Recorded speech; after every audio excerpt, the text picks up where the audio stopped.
Welcome back to Factorio. Demystifying the circuit network is our topic for this session, and I'm going to take a very basic practical application approach here, but there are a great variety of highly complex and crazy things you can do with the circuit network. It's very powerful and flexible. The limitations are really just up to your creativity and your imagination for the most part. If we look at our power situation, we talked about this some at the end of the last session. We noted that we would prefer to use our accumulators saved up energy charge as a priority over the steam, which is what is used by default, and the steam's more polluting, of course. We're really not getting much benefit out of our accumulators at the current moment.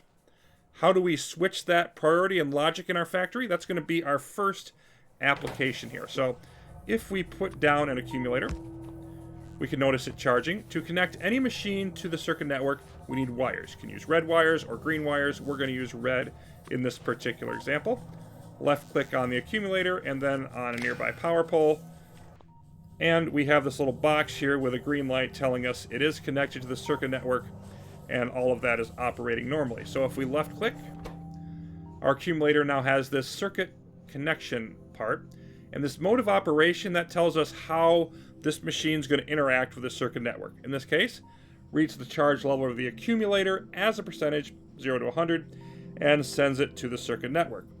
The output signal, that's another way of saying this is the variable or the item that's going to identify what we're reading here. So let's say we had 20 different signals going into our circuit network. We're trying to figure out from 2.5 miles away what's going on with this accumulator. Well, this is telling us A is going to identify what is going on with this level in the accumulator. So if we left click on this, we can change that signal. Any number here, we've got letters, we've got colors, a variety of things we can do. I'm going to change it to S. S for signal, S for sage, however you want to think of that. And then if we hover over this connected to network bit, it's showing us the signals in the network. So the red background there, we're using red wires. If we were using green wires, that would be green. And then it says S. So S is identifying. This is telling me the value of the percent that's stored in that accumulator. And 100 because it's fully charged right now. So why does that do me any good? What's the purpose in knowing how much charge is in one accumulator of all the accumulators that I have? Well, all of the accumulators connected to an electrical network will automatically equalize at the same level. They're going to charge at the same rate. They're going to discharge at the same rate. They're going to be synchronized. So if this is reading 80% or it's reading 20% or whatever it is, that means all of the accumulators, including the ones way over here in my solar area, they are all going to sit at that same level, and I can now know then what the overall energy level is within the system. And I can use that to make some decisions. What I'm going to want to do is have the steam engines, since I want them to be just reserve, they should turn on only when our accumulator power gets very low and our backup there is almost completely empty. Okay, now we can turn on the steam because it's our only remaining source of power. So to do that, I'm going to connect a wire from this power pole to this pump. And if this pump is off, no water gets into the steam power plant and it's not going to run. Notice it's got the little box there, but it's red this time. It's connected, but it's not really working. It says disabled by control behavior. If we left click on this, it's waiting for us to give it instructions. Now that we've connected it to the circuit network, it's looking for a guideline on what it should do, and no instructions are going to it yet, so it's just going to be off. And if we needed this power now, it would do nothing. So it's really important that we resolve this and give it these instructions. So the mode of operation here is simply on-off, enable, disable. We need some type of condition here. And again, we've got the S value coming in as our signal. So let's go ahead and put an S here. So if the amount of the accumulator power stored up then is less than some value, and we don't have to do less than, we can do greater than, equals, etc., but less than works in this case. What level of accumulator power do we want to get down to before the steam power comes on? That's what we're saying here. We could put another signal in here again. There can be far more complicated setups, but we're just going to do 5. This is going to tell this, okay, less than 5% energy left in the accumulators, then the steam power can turn on. But until then, it's going to stay off, it's not going to pollute, and we are going to run off the accumulator storage. The next evening has arrived. We are sucking power out of the accumulator here. Notice that the steam power is not yet running. You can see accumulator energy going down fast as the solar panels wind down. Hover over the power pole here. We can see that percentage dropping. It's at about 20. Down it goes. And when it gets to 5, this is going to now kick on. Now the steam power arrives, and it's trying to refill our accumulators. This is going to flash on and off throughout the course of the night because we don't have enough yet in our accumulators to run all night. But the important part is the logic here that it's using. Note when this shuts off, the steam engines still run for a bit longer because there's still water and steam in the system, but the pump has just stopped pushing water over. And that's why we have this at 5 instead of like 1 or 2%, because it takes a little bit of time to pump enough water in here to actually ramp up those steam engines. So we need that little bit of buffer available. But a simple logic system that's going to allow us to use only steam power when it's needed, and the rest of the time the accumulators can function. So we've definitely made an improvement, and our accumulators are now very valuable to us indeed. The oil operation is another good place to use our circuit network effectively, and we need to realize that we can't connect everything to it. For example, if we try to connect up to pipes, got a red X saying can't do that. The refinery here can't connect to wire. The chemical plants are the same way. So not all machines can interact with it, but some things that you wouldn't necessarily expect can. For example, I was surprised when I learned that transport belts can use a circuit network. And we can see this again defaulting to off right away, so we're backing up our science vials behind it. And we can just remove the enable disable. We can also read the belt contents. That part is used in a lot of more exotic applications that are beyond what we're going to try to do in this run. Now if we want to remove this, say you're connected to something that you don't actually want to be connected to, then we just retrace our connection. It can start from either end, like so, and the wire disappears. You don't get it back, but you do remove that connection. Also, although this is really not of much practical application, you can do the same thing with your wires connecting your power poles. If I shift left click on this power pole, then the wires go away. And again, we don't get those copper cables back. So I will need to craft a couple more. And then I can replace them. Just an interesting little tidbit there. Now getting back to oil, we need to measure how much oil we have here. We're going to want to keep some from always going up to the cracking area, because we're eventually going to want to make some products out of it. It's good to have a reserve. But how do we do that if we can't measure the pipes and we can't interact with the refinery? Well, we're going to use storage tanks. One for each, heavy and light oil. I think anything beyond that's really superfluous. And if we click on these, notice we have storage tank contents and fluid system. That includes any pipes and machines that are connected to the storage tank, not just the tank itself. And we have the flush option here. If you want to redo a bunch of your pipe network, this is something that is useful to know, but again, sort of a niche thing that, practically speaking, you probably don't ever need to use it. And then if we connect these, I'm just going to connect them directly up to their associated pump here, because I don't actually need to go through the middleman of the electric pole. If I want to know how much is here, we just mouse over the tank itself, and that's going to cover that for us. Now it's worth noting here that we have our connection then, and we have read contents, but we don't have any signal definition right here like we did with the accumulator. And the reason for that is you can only have one product in a tank at a time, and so that is just used as the output signal. You can see there that's heavy oil, and if we go on this one, we can see that it is light oil. And we can use any item as a signal that we want, in addition to the numbers and letters and colors that we were looking at before. If we go over here to our pumps, which are of course disabled. Now this one, we're just going to select the heavy oil that we know is being input here.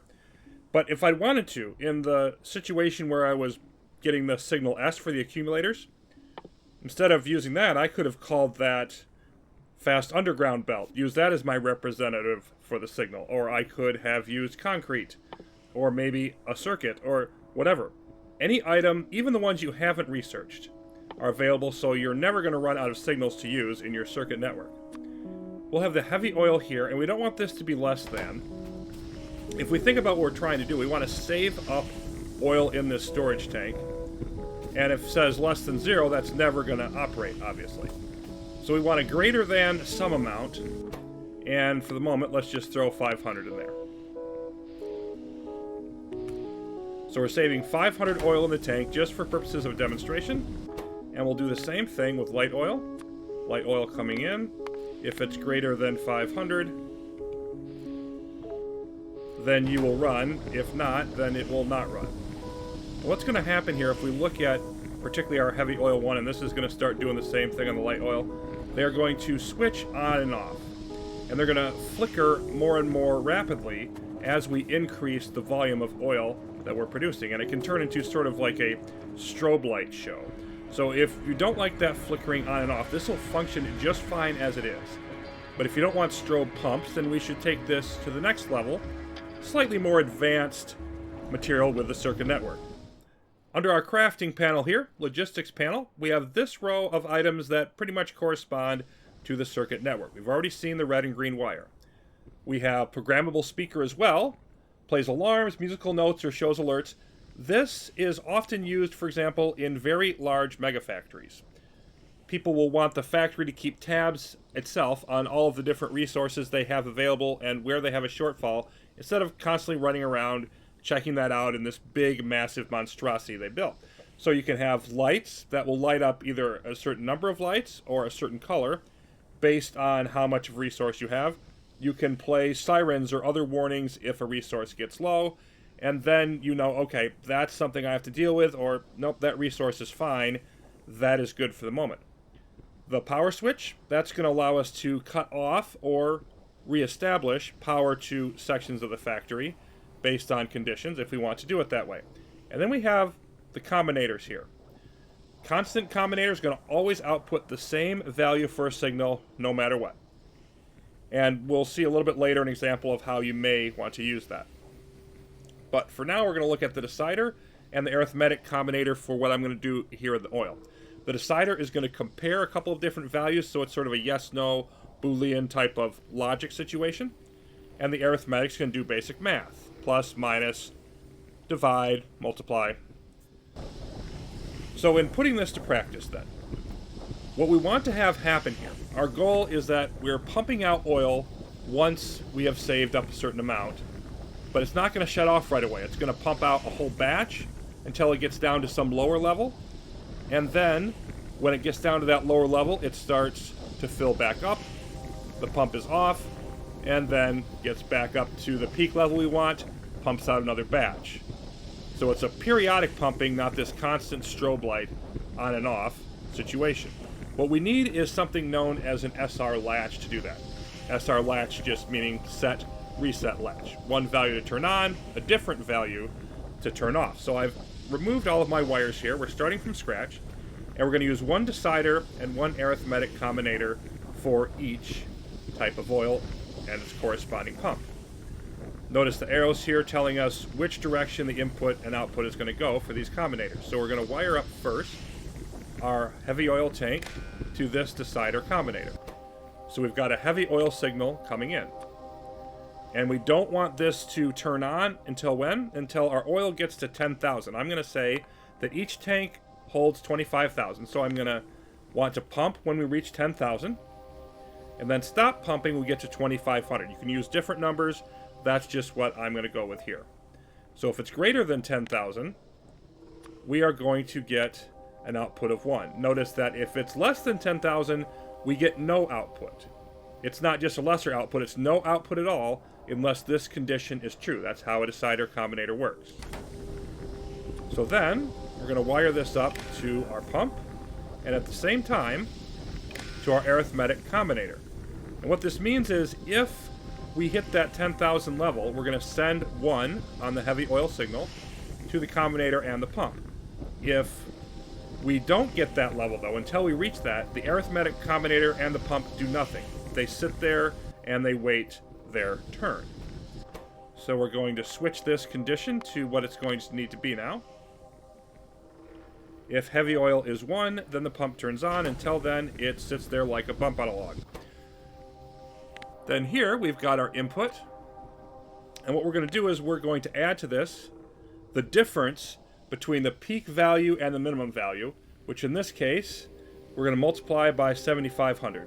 Because since it's coming in as 1, whatever number we multiply by, that's going to get added when we output it. Let's see how this works in just a moment.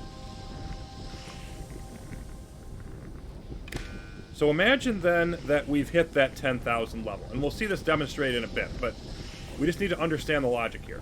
We've hit 10,000, so the output signal here comes on at 1, and we turn on the pump, and it comes over here. Now right away, we're going to get a return value from the arithmetic combinator of 7,500, because 1 went in here, multiplied by 7,500, that comes back and gets added to this. And what that does is it keeps it from shutting off, because we're still getting the value from the heavy oil storage that's here. So say it just went down a little bit to 9,500, and we've got the 7,500 coming in here. Well, that's going to add up to 17,000 if you do the math. So it still thinks it's greater than 10,000. And this is not going to stop outputting 1, which means that the pump will stop running until this amount coming in here plus this amount is less than 10,000.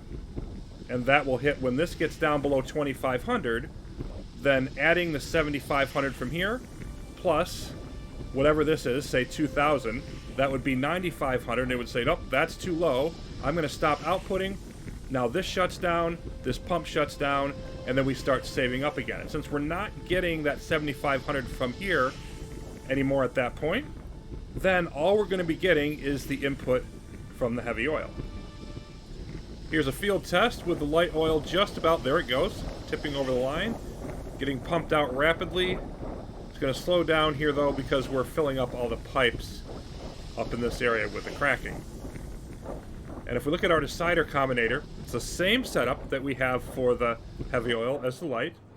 We can see the input is 11K and the output is 1, and that's going to continue until we hit our level of 2,500.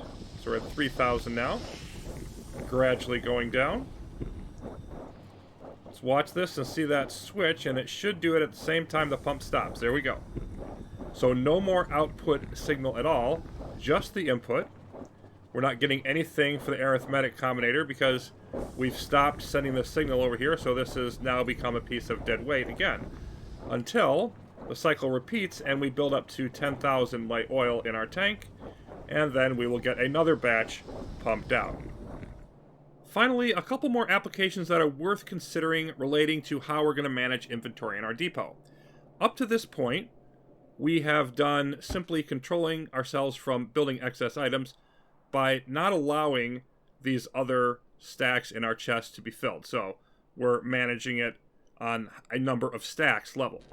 The circuit network allows for a more elegant solution. If we wire up this inserter to the chest, it can read the contents of the chest. And now we are going to say, it's at 50 in there right now. You are only going to operate if there's less than 55. So we're going to let you put a few more in. And it's willing to do that, but waiting for space. We still have these blocked off. So if we eliminate that block, then it's going to put a few more in there. But it's going to stop at 55. So now we can just have a much finer control. And there we go. The red light comes on. It's not going to put any more in there. We can have control based on any number we might feel like using. We can be much more accurate with what we want to do. Then we can also set a minimum on the other side. So now you're only going to take them out of there. We'll just say if there's more than 5 in there. And I would want to use a bigger number, but this is just for purposes of easy and quick demonstration. So if we take all of these out and then all of these out. So you're asking for more items here, but you're not actually going to get them until this goes above 5. Fifth one, still inactive. Sixth one, okay, now you will actually start taking them and feeding them in. And what this does is it ensures we're going to have whatever minimum number we set. We're going to have that many available here at all times, because it will not take out that item to move on to the next assembler unless you get more than that.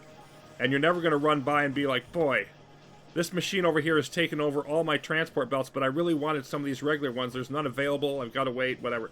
There's always going to be whatever minimum number you're setting with your controls. Then the constant combinator, if we wanted to, we could do more bulk orders of this type. This can, you see output off or on, it can have a whole bunch of signals in there. I think it's like 20. So if we put a few numbers in, like let's say A was 10. And then we could say that B is going to be 25. And we'll put C in as 60. Or whatever we might want them to be. So say we have 30 different items in our depot that we all want to run at a quantity of 25. We could just hook wires up to them all. And then instead, for example, here, instead of having a 5 there, we could just switch that. You use whatever value B is. And now that's going to say 25 if we have the wires connected, of course. We would have to do that part as well. Like so. And then that's going to be waiting for 25. Now, this has pros and cons to it, this kind of approach. You've got centralized control, because if you ever want to change any of these numbers, you don't go around and change 30 different numbers in your depot. You change one number at this combinator, and it tells all of them to update what they're doing. On the other hand, from my perspective, I usually don't want to do this, because what I want to do is have each one change separately. Like, I usually don't want to change a whole bunch of numbers at once. I usually want to change the quantity in 1 or 2 items. So for me, it's more useful to go around and adjust the numbers myself. But depending on your style, this could potentially work better for you and save you a bunch of time. And in that case, it would be a very elegant solution. So I hope this has been a useful introduction to everybody. I know that the circuit network is a really complex and intimidating topic. Any questions, please throw them down in the comments below. Anything you wish I would have covered, whatever. And we're going to move on in the next session to our final bit of items we haven't covered from the red and green science, the early game science era. And that is some combat options that tend not to be used that much. So that'll be some fun looking into on our next episode. Till then, thanks for watching. More Factorio will return.